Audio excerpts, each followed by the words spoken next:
Ce programme est financé par les amis et partenaires du ministère de Joyce Meyer. L'espérance biblique est une attente positive que quelque chose de bien est sur le point de se produire à n'importe quel moment de ma vie.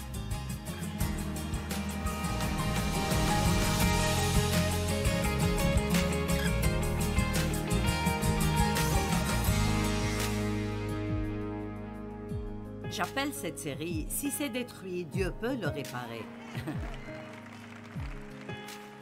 J'ai cherché un jour des références sur le mot « restauration ».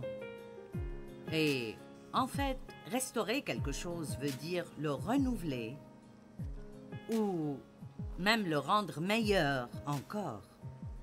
Et j'aime vraiment cette idée parce que quand vous achetez quelque chose de nouveau, il n'y a pas d'égratignure, rien du tout. Je veux dire, vous pensez que vous voulez juste le contempler. Mais quand vous restaurez un meuble qui a peut-être 20 ans et quelques, il est toujours vraiment beau. Mais il a peut-être une égratignure ou une lésion ici ou là. Mais pour être honnête, si nous comparons ces meubles à nos vies, je pense que ces petites égratignures nous donnent notre caractère. Vous savez, si c'est un meuble quelconque, ça le rend en fait un peu plus intéressant. Je me demande tout ce qui s'est passé dans sa vie pour en arriver là. Je pense que nous apprenons de chacune de nos erreurs. Chaque erreur que nous faisons, nous apprenons quelque chose. Et c'est ce qui nous donne du caractère. Combien d'entre vous croient que vous avez appris et grandi spirituellement à travers les choses difficiles que vous avez traversées dans la vie? Ça veut aussi dire être totalement changé. C'est plus qu'une réparation. Certains ont besoin d'un changement complet. Ça veut dire de réparer ou de réhabiliter. Mais voici ce que l'article que je lisais dit. Mais la définition biblique, ce que la Bible veut nous montrer concernant la restauration est ceci. Recevoir plus que ce que vous avez perdu.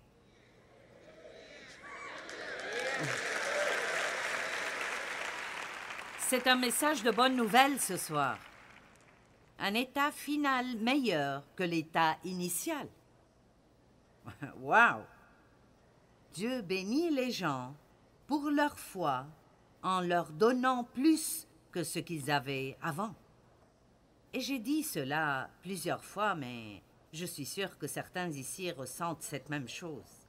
Je ne sais pas comment dire cela d'une façon qui paraît logique, mais je crois en fait que j'ai une meilleure vie et je suis une meilleure personne à cause de ce que j'ai traversé dans mon enfance que celle que j'aurais si mon enfance avait été merveilleuse. Est-ce que vous avez jamais eu de la peine et vous essayez de parler à quelqu'un de cette peine et c'est clair qu'ils n'ont aucune idée de ce que vous dites parce qu'ils ne sont jamais passés par cela? Et vous le savez parce qu'ils essayent de dire quelque chose et ce n'est jamais ce dont vous avez besoin. Ça me fait vraiment mal quand quelqu'un commence à me prêcher l'un de mes sermons, quand j'ai de la peine.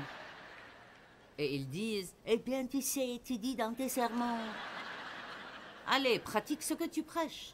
Mais quand vous avez été blessé, quand vous êtes passé par quelque chose de vraiment difficile et quelqu'un vous demande de l'aide, il y a tout un autre niveau de compréhension et tout un autre niveau de compassion que vous ne pouvez donner à personne si tout est une théorie dans votre tête et vous n'avez rien dû mettre en pratique dans votre vie. Donc parfois, quand Dieu peut vous sortir de quelque chose plus rapidement, mais il ne le fait pas, l'une des raisons pour lesquelles il nous laisse passer par des choses est pour nous équiper et nous qualifier à pouvoir le servir efficacement et avoir la capacité d'aider en fait les gens.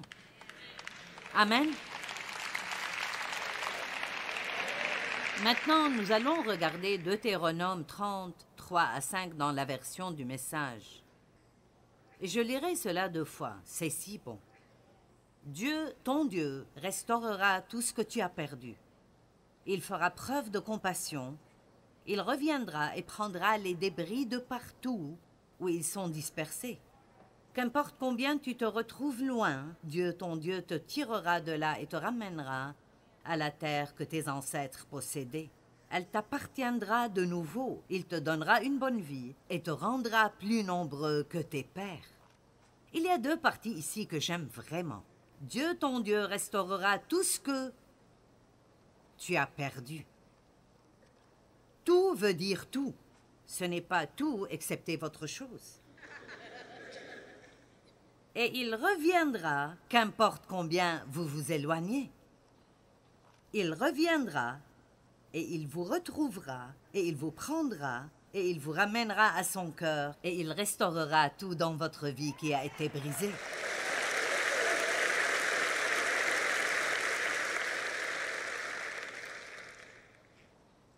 La Bible dit que Dieu nous donne la beauté contre les cendres et qu'il guérit les cœurs brisés.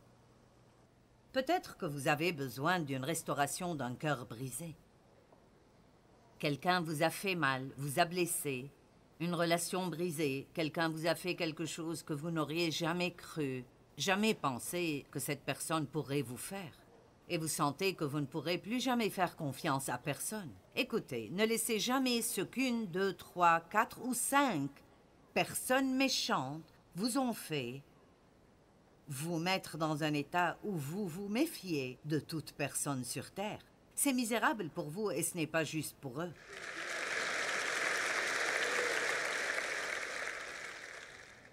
Ésaïe 61, 7. Quand je passais par le processus de guérison avec Dieu pour l'abus sexuel de mon père, je me suis accrochée à cette écriture. C'était l'un de mes passages préférés quand je sentais que je ne pouvais pas supporter un jour de plus. Ésaïe 61, 7. Au lieu de votre honte passée, vous aurez double honneur, et au lieu de l'opprobre, vous pousserez des cris de joie à cause de la part que vous aurez, car dans votre pays, vous recevrez un patrimoine double. Il y aura pour vous une joie éternelle. Alors, vous serez doublement remboursé pour votre peine. Amen. Donc, je me souviens de la honte, je me souviens de l'humiliation, la dissimulation, le sentiment d'être toujours si différente des autres. Mais ces choses maintenant, je dois vraiment faire un effort pour m'en souvenir parce que Dieu m'a donné une vie incroyable et une opportunité incroyable d'aider beaucoup de gens. Et donc, le diable pensait qu'il gagnait. Mais en réalité, il m'a donné l'équipement nécessaire pour aller et aider tout le monde.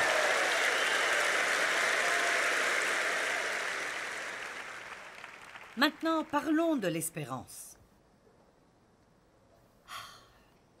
C'est un excellent motivateur. C'est incroyable si vous vous réveillez sans espérance. Vous ne voulez rien faire. Mais si vous ne disposiez que de quelques gouttes d'espérance, vous pourrez continuer à mettre un pied devant l'autre. Cela vous aidera à continuer. Et le diable ne veut pas que nous ayons d'espérance. Il nous veut sans espérance. Et il veut que vous pensiez que vous avez commis des erreurs impossibles à corriger, détruit des relations qui ne peuvent jamais être réparées, fait des choses qui ne peuvent jamais être pardonnées. Vous êtes malade depuis trop longtemps pour pouvoir réellement guérir. Vous avez des problèmes d'argent depuis si longtemps que vous dites, je suppose que ça sera toujours le cas. Mais ce soir, Dieu veut que vous remettiez de l'espérance dans votre cœur. Et l'espérance n'est pas « j'espère ». Ce n'est pas ce qu'est l'espérance.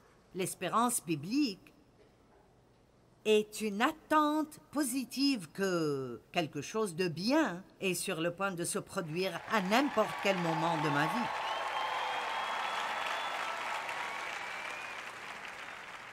Je vais le répéter parce que c'est une force. Si vous pouvez apprendre ceci et vivre avec chaque jour, le diable ne pourra pas vous vaincre. Il sortira contre vous par un seul chemin et s'enfuira devant vous par 7 chemins.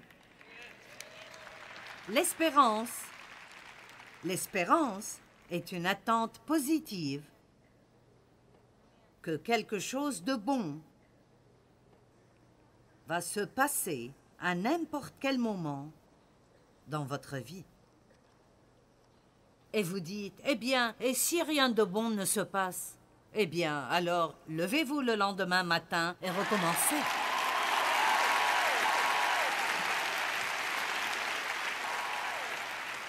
Que le diable sache que vous n'allez pas vous taire avant qu'il ne s'en aille.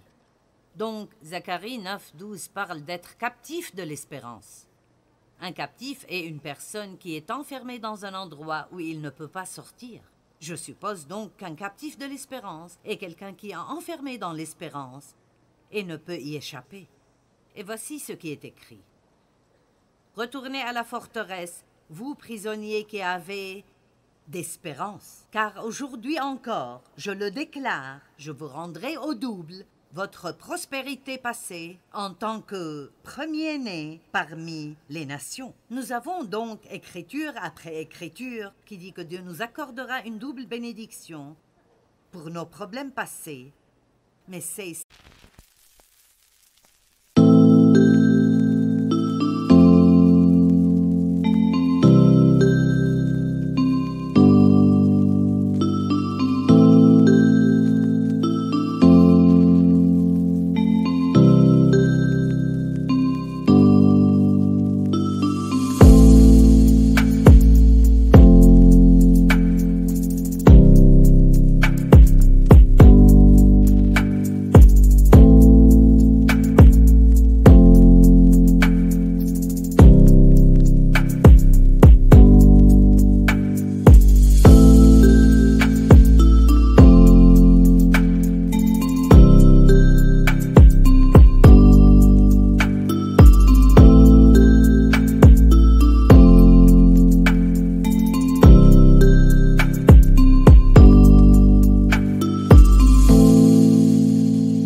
si nous faisons les choses à sa manière.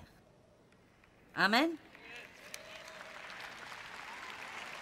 Vous savez, il y a beaucoup de choses dans notre vie que nous ne comprenons pas. Et j'ai compris cela il y a quelques semaines et je l'ai partagé il y a 2 semaines quand j'étais dans une église à Houston. Et c'est trop beau pour la laisser passer ici. Je ne l'ai jamais remarqué. Je ne sais pas pourquoi, mais récemment j'écoutais quelqu'un qui a tourné l'attention. Il y a tellement de choses que nous ne savons pas. Et nous sommes dérangés par les choses que nous ne savons pas. Nous essayons de comprendre, nous demandons à d'autres personnes. Nous essayons de comprendre toutes les choses que nous ne connaissons pas, et souvent, nous nous embrouillons davantage. Romains 8, 26 dit que nous ne savons même pas comment prier. Nous ne savons pas. Dites, nous ne savons pas. Nous ne savons pas comment prier comme il faut, alors le Saint-Esprit vient et prie à travers nous, avec des paroles et des gémissements que nous ne savons même pas comment faire sortir de notre bouche. Je suppose que c'est l'un de ces...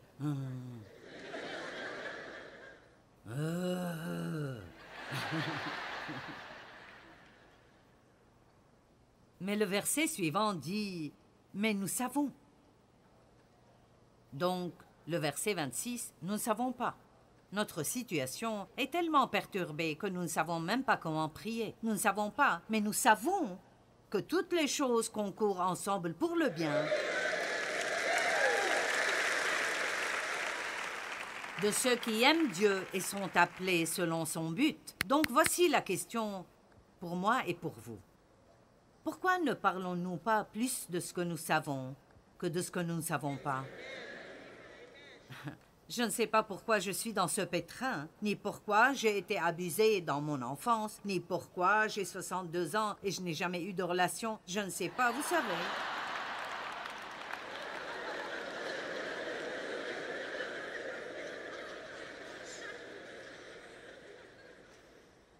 Beaucoup de rire, donc vous en aviez besoin. Mais, vous voyez, si vous êtes une personne d'espérance, et vous n'avez jamais eu une relation, vous rencontrerez peut-être quelqu'un ici ce soir.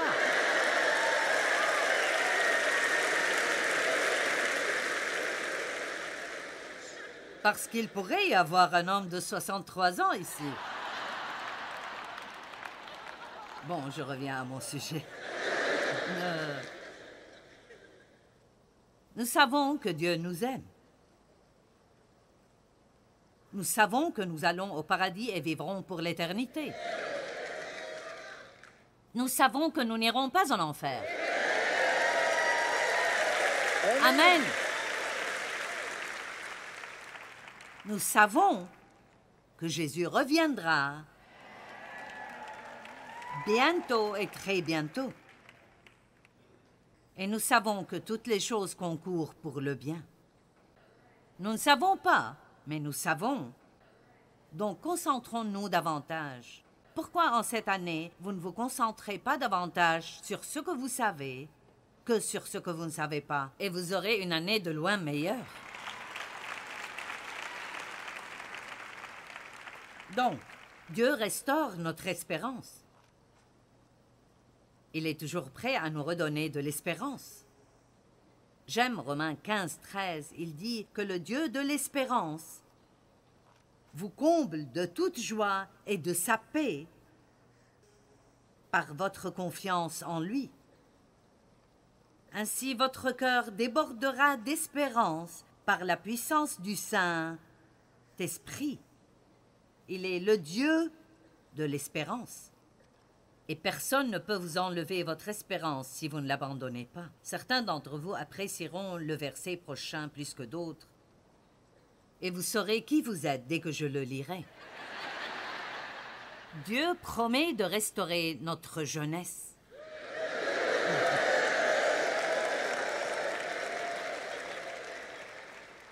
Maintenant, allez, au moins si vous avez 50 ans ou plus, vous aimez cela.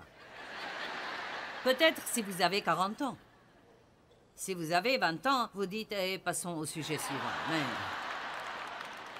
Mais écoutez-moi. Peut-être vous avez maintenant 20 ans et moi 75 ans, mais un jour vous aurez 75 ans. Et ne pensez pas une minute que non. Si le Seigneur tarde, vous vieillissez un peu plus chaque année. Chaque année, la gravité prend un peu plus d'effet. Et un jour, vous allez regarder dans le miroir et tout ce qui était en haut auparavant sera bien descendu après. Et vous apprendrez à cacher des choses sous vos vêtements.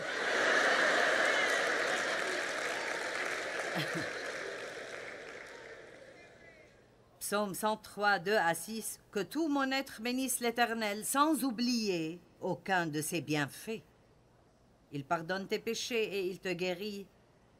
Il t'arrache à la tombe. C'est lui qui te couronne d'amour, de compassion et qui te comble de bonheur tout au long de ton existence. Et ta jeunesse, comme l'aigle, prend un nouvel essor.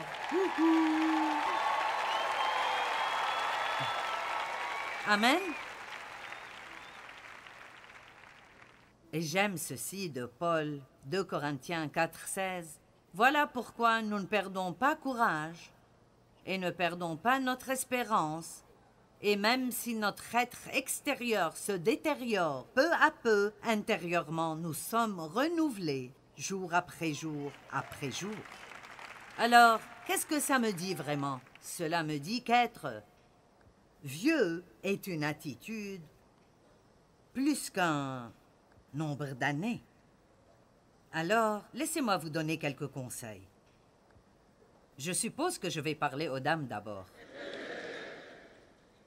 N'atteignez pas un certain âge où vous décidez alors vous vêtir comme des vieux.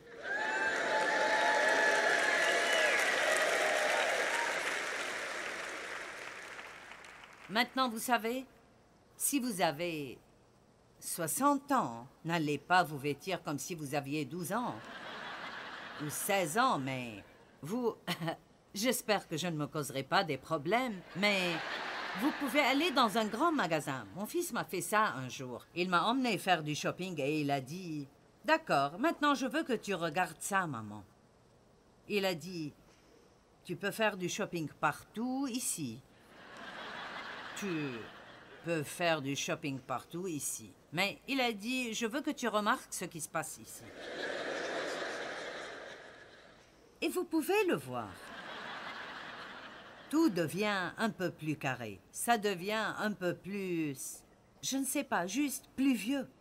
Il a dit, « Maman, tu ne pourras jamais faire du shopping dans cette partie du magasin. Tu ne pourras faire du shopping qu'ici. » Ils pensent tous qu'ils essayent vraiment de cacher mon âge, mais je le dis à tout le monde alors. Ne parle pas comme une vieille. Je suis si vieille. Tout est en train de s'effondrer. Tout fait mal. Je ne peux pas faire ça, je suis trop vieille. Gardez un sens de l'aventure.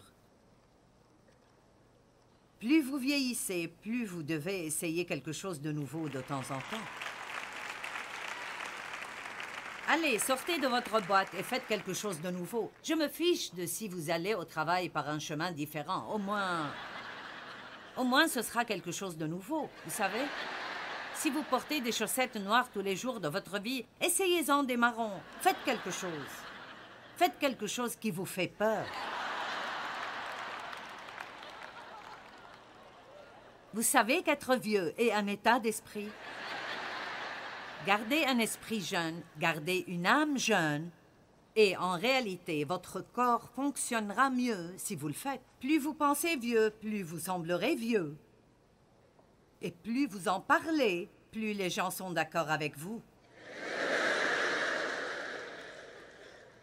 Donc Dieu restaure notre jeunesse. J'aime ça, j'aime beaucoup ça. Père, s'il y a des gens qui ont besoin que leur jeunesse soit restaurée, en particulier pour avoir une attitude de jeunesse, s'ils ont une attitude aigre, une attitude vieille, une attitude d'abandon, je prie pour que tu leur donnes une nouvelle attitude fraîche, pour qu'ils soient jeunes à l'intérieur, au nom de Jésus. Amen.